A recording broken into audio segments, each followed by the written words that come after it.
Damon in Phoenix, Arizona writes to me and he says, I've recently seen a lot of semi-vintage mid-range speakers for sale on places like eBay and Craigslist.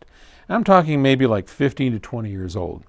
Things like the B&W 602, the DM305, Boston VR950, or older Infinities. Real turn-of-the-century type stuff. God, turn of the century. That sounds so old, and yet it just happened, didn't it? God. It's all selling for a fraction of the original MSRP. I just wanted to know your thoughts as to whether stuff like this is worth buying for a budget-conscious audiophile like me, or whether my money would be better spent on brand new lower-end speakers.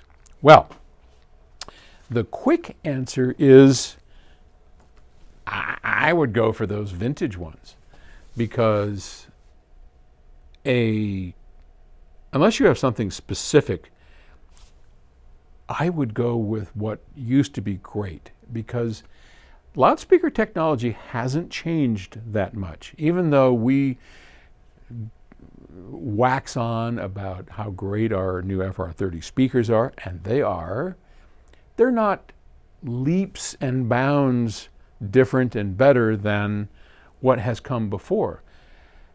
Unlike amplifiers and other recording technologies and things, digital to analog, and all of those major changes, speakers have just kind of puttered along. And there's good speakers and bad speakers, and there's great speakers and not so great speakers. And if you like a B&W sound, so let's say, B&W's made the same sort of sound, of which I'm not a particular fan of, people know that.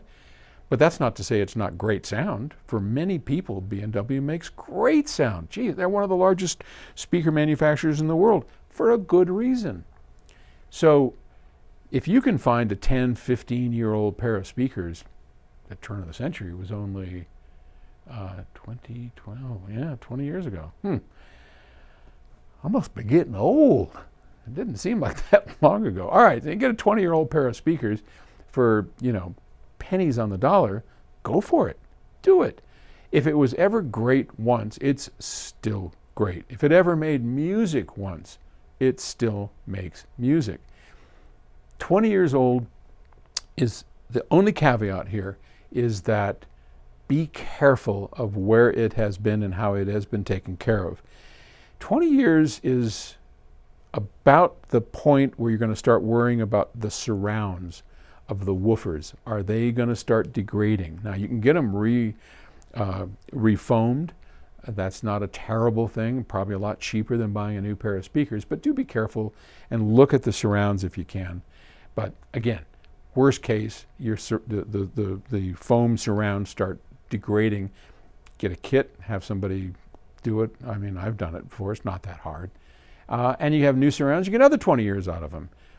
Over enough time, maybe the capacitors are going to go on it, but yeah, that would be my advice, because if it ever was great, it still is great. Just, if you're looking at this thing, this is called a jam box, or a jam rack, or some, what is it? Yeah, a jam rack. This is going to be in the new Octave Studios. This is where we're going to put these cool, did I show those to you? I think maybe I might have shown the reverbs.